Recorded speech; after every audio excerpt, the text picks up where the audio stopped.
global news update on WVTT.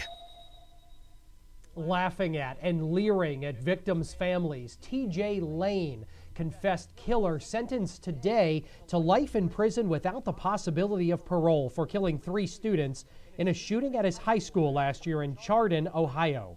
Lane walked into court today wearing a collared shirt, but as you can see in the video, he appears to take it off after sitting down. Under the shirt, he was wearing a white t-shirt with the word killer written in block letters. Lane pleaded guilty last month to killing 3 students and injuring 3 others. Prosecutors agreed to drop the death penalty in exchange for his guilty plea.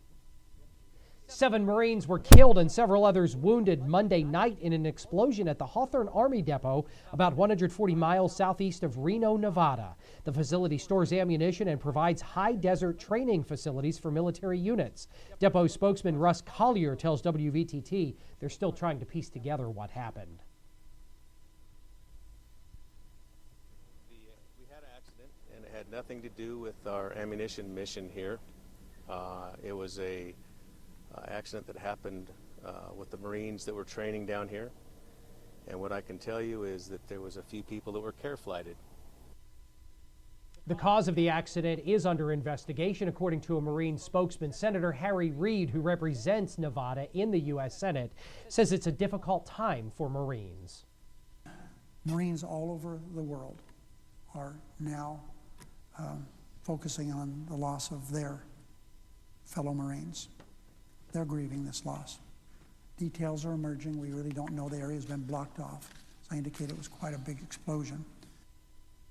Meanwhile, a series of bombs exploded in and around the Iraqi capital of Baghdad today on the 10th anniversary of the U.S.-led invasion of Iraq.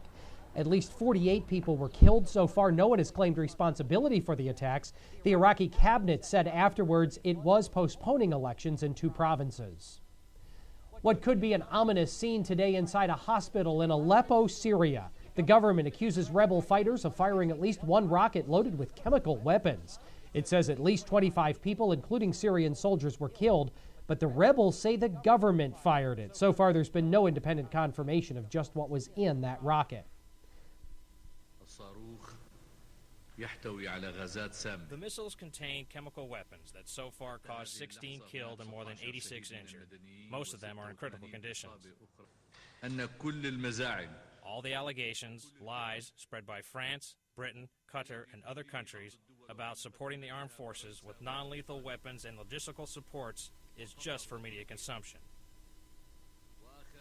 In other world news, Egypt's President Mohamed Morsi is holding bilateral talks with Prime Minister Mohammed Singh in New Delhi. Morsi is likely to focus on betterment of trade ties besides boosting bilateral relations. Morsi made a short stopover in Pakistan before his visit.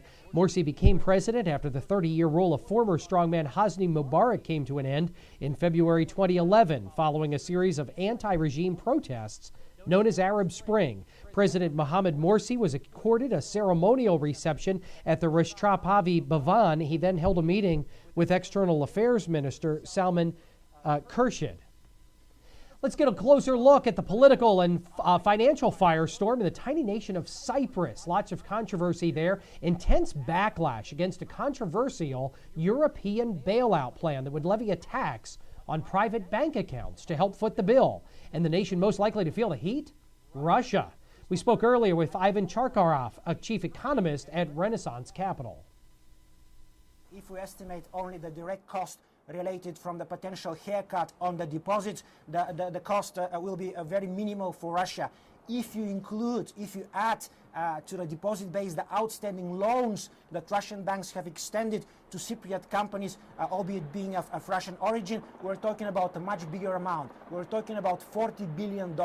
If Cyprus were to impose capital controls, this means that the Russian banks would not be able to get back this $40 billion. And $40 billion is a non-trivial amount. We're talking about 2% of Russian GDP. So I think this is really the key channel that could affect Russia very painfully, only in the case of Cyprus imposing slapping capital controls.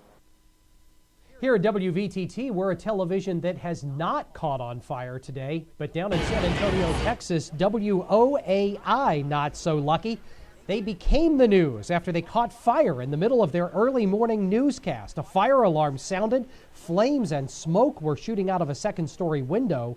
Everyone in the building evacuated. Firefighters cut off electricity to the building.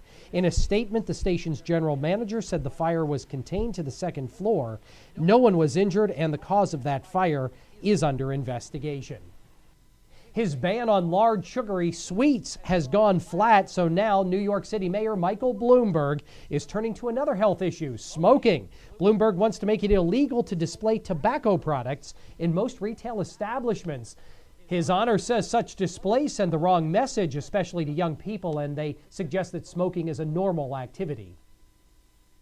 Smoking is going to kill 1 billion people this century around the world, and the tobacco companies target kids, and they target people in the less developed countries and people who aren't as lucky as you and I, who may be just starting out at the bottom of the economic ladder. What we're trying to do is to continue the record reduction in smoking. In New York City, we've brought smoking among teenagers down from 18% to 8%. But the bad news is for the last 3 years, it's sort of stagnated at that level. And smoking is going to kill these kids. It's going to leave them with not the great career prospects that you'd like, not the education that you'd like. As adults, they're very likely to smoke if they smoke as kids. Bloomberg's new tobacco proposal includes 2 bills. One of them would require retailers to keep tobacco products hidden in stores. The other increases penalties for retailers who sell tobacco without a license or who fail to pay tobacco taxes. And that is WVTT's Information Overload.